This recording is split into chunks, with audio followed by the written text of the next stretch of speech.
Bonjour Farid. Bonjour. Tu es de passage à Pau. Thierry et moi avons voulu te rencontrer suite à un projet qui va bientôt se concrétiser. Oui, tout à fait. Donc je vais te demander de te présenter pour nos visiteurs. Alors, je me présente, donc je m'appelle Farid, j'ai 36 ans, je suis comédien humoriste et je vis à Bayonne, capitale du port. Comment devient-on humoriste ? Eh bien, tout est dans la dernière phrase que je viens de citer. C'est-à-dire que je viens de Bayonne, la capitale du jambon, j'y vis, c'est pas une blague. J'y vis depuis plus de 30 ans et avec une vie aussi atypique, je ne pouvais que basculer dans ce milieu-là. Et en fait, ça a commencé à l'âge de 10 ans où j'écrivais énormément. Et puis vers 12-14 ans, j'ai commencé à m'intéresser de près à la scène. J'ai fait partie de troupes de théâtre d'adolescents et d'adultes. J'écrivais les textes et puis un jour je me suis dit pourquoi pas essayer d'écrire pour moi tout seul. Ce que j'ai fait, et puis j'ai lancé mon premier spectacle à l'âge de 18 ans et c'est parti de là quoi en fait. Alors depuis l'année dernière, depuis septembre dernier, je tourne avec mon spectacle actuel qui s'appelle Farid se met à table et qui traite de la folie humaine. Voilà, en général. Il y a de quoi dire. Oui, donc il y a plein de petits personnages qui déboulent comme ça de nulle part et d'ailleurs. Et en fait c'est sur tout ce qui nous rend complètement barjots, la télé, les médias, la télé-réalité, Internet, Facebook, tout est cité. Et au fur et à mesure, je me suis dit, tiens, quitte à, comme j'ai une écriture, disons, de réflexion, je réfléchis, je m'intéresse énormément aux choses du quotidien. Et là, je me suis attaqué à un sujet assez délicat, à savoir Dieu, pour le prochain spectacle. Donc, je vous le donne en live. Le spectacle s'appelle Les Confidences de Dieu. Et c'est Dieu qui descend sur Terre pour expliquer sa vision du monde actuel. Ouf, vaste programme. Vaste programme. Alors je vais laisser la parole à Thierry. Bonjour Thierry. Qui a beaucoup de questions à te poser. Oui, avec Farid, on se connaît, c'est une grande c'est histoire d'amour. C'est une grande histoire d'amour, une longue amitié. C'est pour ça. Voilà, Farid, tu disais, arrivé Bayonne. Oui. Moi, ce qui me retient, c'est dans le spectacle Jambon Beurre, c'est cette phrase mythique. Je suis maghrébin. J'habite Bayonne, la capitale du port. Tout à fait. Elle a fait son chemin. Elle a fait son chemin, oui. C'est vrai qu'elle m'a beaucoup aidé. En fait, disons que mes spectacles, c'est un peu... moi, je vois ça comme une thérapie, quoi. Une autothérapie. Et oui, ce spectacle, Jambon Beurre, racontait le parcours d'intégration d'un arabe au pays du port. Et c'est ce spectacle qui m'a fait connaître du public et qui m'a permis aussi d'aller à Paris. Et de me faire connaître, pas de la part du grand public, mais de la part des professionnels, déjà d'une part. Et j'ai eu la chance de faire plein de festivals d'humour et de jouer sur des grandes salles parisiennes, des scènes que j'aurais jamais imaginé pouvoir fouler. Quoi. Au fil du temps, des rencontres qui marquent. Bien sûr, on entend parler, il y a eu Ruquier, passage chez Ruquier. Après, il y a la complicité avec Benoît Joubert, le gros copain. Et bien sûr, en 2011, première partie Di Gregorio à Pau. Oui, tout à fait, oui. Alors, Laurent Ruquier, oui, alors c'est une expérience télévisuelle. J'ai fait l'émission On ne demande qu'à en rire, donc trois passages, dont le premier s'était pas très bien passé parce que c'était la première fois, on est en direct, la télé c'est quand même assez impressionnant. La deuxième fois, j'ai eu un carré de 13 de la part du jury. Et la troisième fois, on devait faire le sketch à plusieurs, et au dernier moment, mes collègues m'ont laissé tomber. Donc j'ai dû réécrire le sketch en sachant que j'allais droit dans le mur. Ce qui s'est passé, mais ça n'a pas été aussi catastrophique que ça, puisque j'ai eu 11, 10 et un 7 de la part de Jean-Marie Bigard, mais ils ont compris. Donc ça a été une belle expérience. Et puis après, rencontre avec Benoît Joubert lors de la première partie de Michael Gregorio. Et un grand souvenir, Michael Gregorio, un grand bonhomme, vraiment adorable, très gentil, accessible, naturel. Et Benoît Joubert, une expérience hors du commun en duo. Moi qui avais l'habitude de travailler seul, là c'est la première fois que je me risquais au duo. Ça a été une expérience formidable qu'on espère reconduire et j'en garde un merveilleux souvenir. Voilà. Et donc tu as fait, comme tu le disais à Marie, tu as fait ton chemin, bien sûr tu as rencontré beaucoup de monde. Pourquoi pas nous, Jambon Beurre. t'en parlais tout à l'heure, les nouveaux spectacles. Farid se met à table. Farid se met à table, et maintenant ça va être les confidences de Dieu. Oui. Là, il va y avoir du lourd.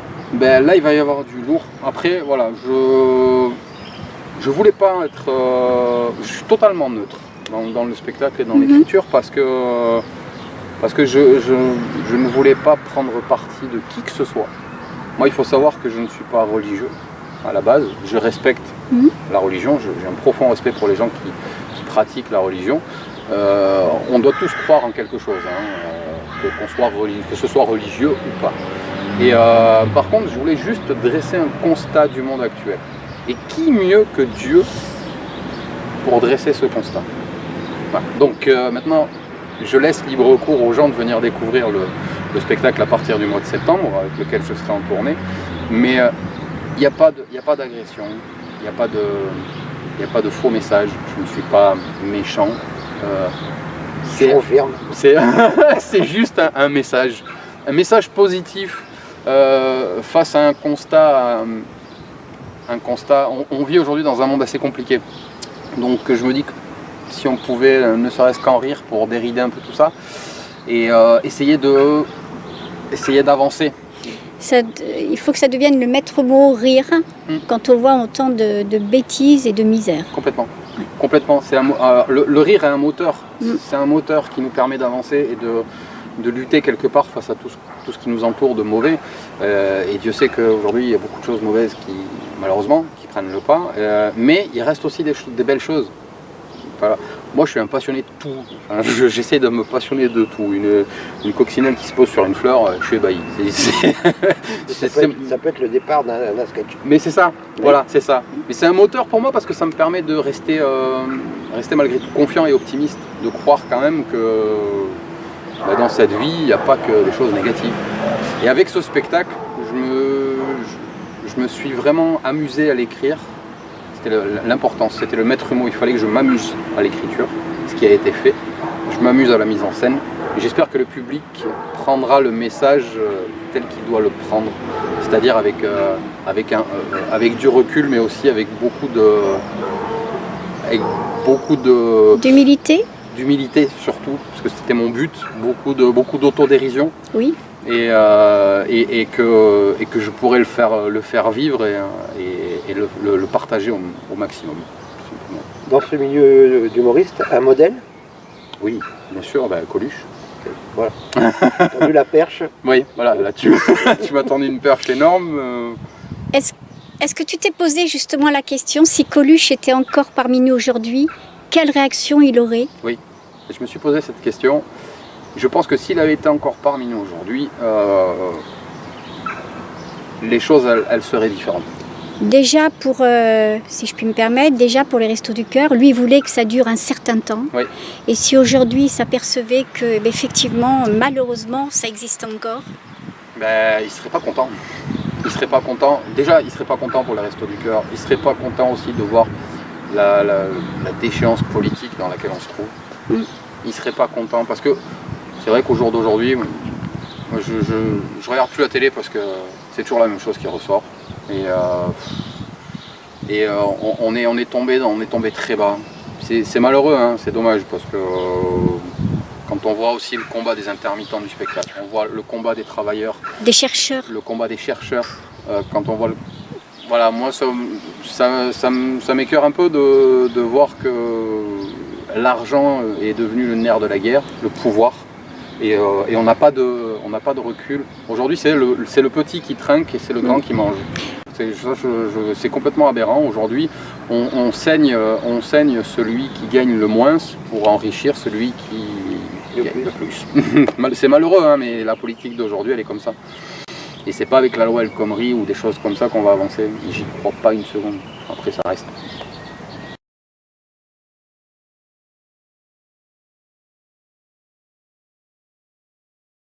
Farid, pour terminer avec cette interview, oui.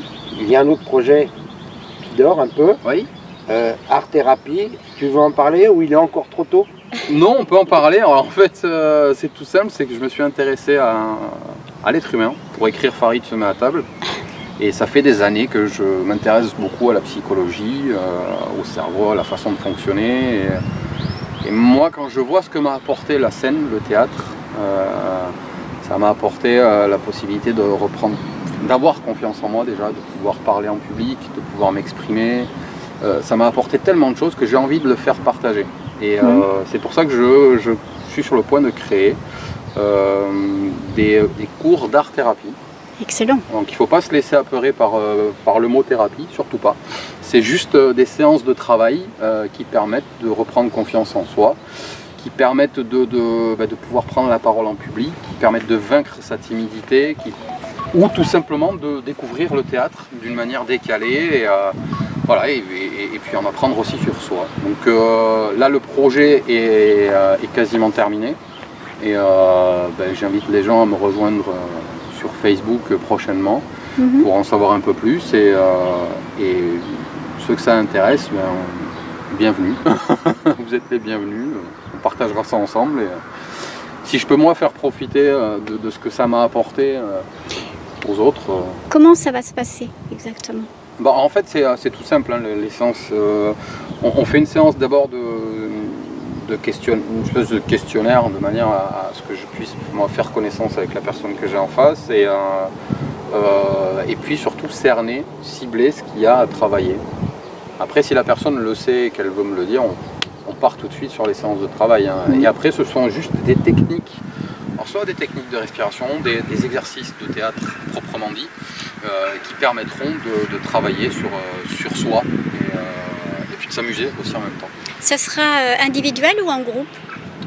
Pour l'instant individuel, parce que c'est quand même assez délicat, parce que je le sais, je l'ai déjà fait avec quelques personnes et ça a plutôt bien marché.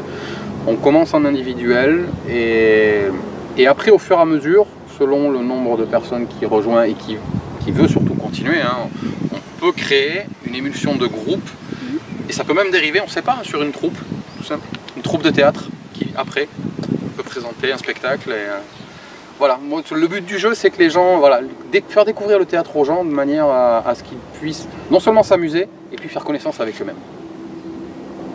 Marie, voilà pourquoi je voulais mettre en avant Farid. Pour les personnes qui ne le connaissaient pas, c'est un mec au grand cœur et il nous le prouve rien qu'à écouter ses paroles. Une belle personne. Merci beaucoup.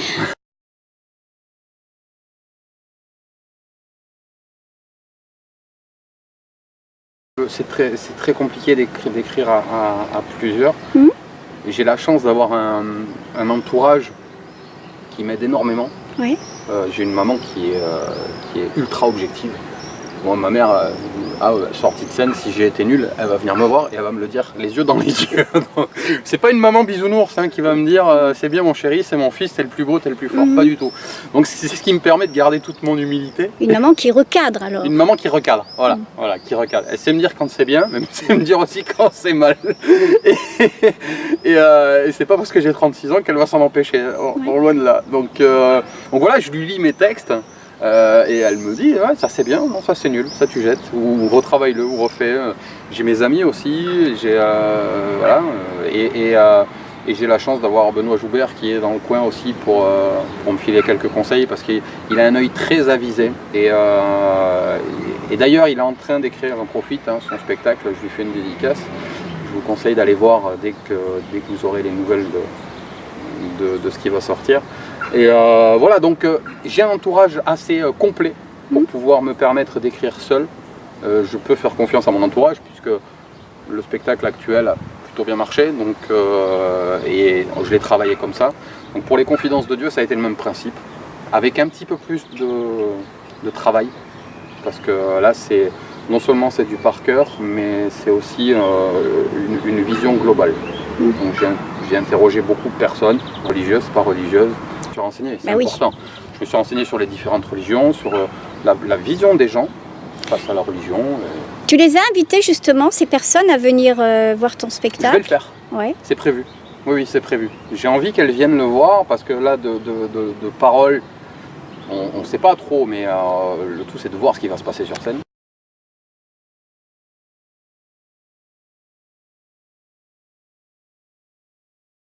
Ça te dirait pas un jour de faire un DVD, l'envoyer à notre bon pape François? Pourquoi pas? Écoutez, il est ouvert.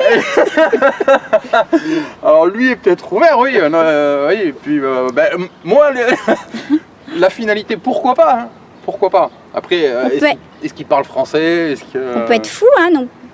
Je pense que... Pourquoi pas, pourquoi pas. Tout est envisageable. Moi, je suis même... Spectacle au Vatican, ce serait pas mal. Ah bah oui, oui, pas de souci. Pourquoi pas même faire un DVD, l'envoyer à différentes églises, tiens, regardez, et avoir justement l'avis de certains prêtres, curés ou autres. Un partage. Un partage. Qu'est-ce que vous pensez de ce que je fais là, de ce que je dis? Moi, la finalité, elle est là. Voilà. Aujourd'hui, le spectacle, je veux qu'il tourne. Parce que pour moi, c'est un message de paix. Tout ce que je raconte dedans, en fait, il est paradoxal. Parce que je raconte plein d'horreurs, mais au final, c'est un message de paix. Et un message d'espoir. Il y a beaucoup de choses. Ça doit pas être évident parce que là tu t'es attaqué à gros quand même. Oui. Ça doit pas être évident de faire parler Dieu. Non, c'est pas évident. Et c'est pour ça que j'ai trouvé la parade, c'est que j'ai pris tellement de recul qu'aujourd'hui Dieu il parle comme Monsieur Tout le Monde. Très bien. Dans mon spectacle. Ce qui est bien en étant humoriste, et je suis pas encore allée voir tes spectacles, mais on va y aller, hein, c'est que je trouve que c'est un des plus beaux métiers au monde, parce qu'à travers ce que tu penses, tu le dis derrière un grand sourire. Oui, tout à fait. Tout à fait. Je crois que c'est un beau résumé. Ouais, et ça passe mieux. C'est un très très beau résumé. Ouais. Dernière question, est-ce que tu as déjà les dates pour Pau? Non, pas encore, mais je vous tiendrai au courant. C'est dans l'année? Oui, ce sera dans l'année prochaine. Alors, je pars en tournée à partir de mi-septembre. Ouais. Et j'espère avoir les dates dans le courant de l'année. Hein. Donc ça va venir assez vite. On est en train de tout mettre en place, tout mettre en œuvre pour que ça se passe du mieux possible. J'espère surtout que les salles que je démarcherai accueilleront le spectacle. C'est quand même un spectacle à caractère au risque. J'espère que ça ne me posera pas de problème. C'est toi qui démarches tout? Pour le moment, oui. Oui, oui. C'est pas évident. Oui, pour le moment, oui, parce que c'est bien comme ça. Ça se passe bien. J'ai des contacts. On verra par la suite, mais oui, je préfère anticiper. Moi, je vais te dire merci maintenant parce que c'est une belle rencontre et je vais laisser la parole à ton ami Thierry. Merci. Oui, comme tu viens de le dire, Marie, une rencontre, une belle personne. Moi, je connais Farid depuis quelques années maintenant. Je parlais tout à l'heure d'une personne au grand cœur. Il nous l'a prouvé avec Benoît Joubert pour l'association de la Petite Ludivine. Et ils avaient fait le spectacle au Monte-Charge gratuitement. Et donc... très très beau moment d'ailleurs. Un très beau moment. Et quand on regarde les vidéos, on peut s'apercevoir que ce spectacle avec Benoît Joubert était fabuleux. Et donc c'est un garçon qui a plein de talent. Et je lui souhaite une longue route. Et puis de toute façon, je ne me fais pas de soucis. Il a de belles soirées à nous faire vivre dans l'avenir. Et puis on va lui dire un jeu de mots, alléluia. Voilà. Alléluia. Je ne sais pas qui est Louia, mais je prends. Merci beaucoup.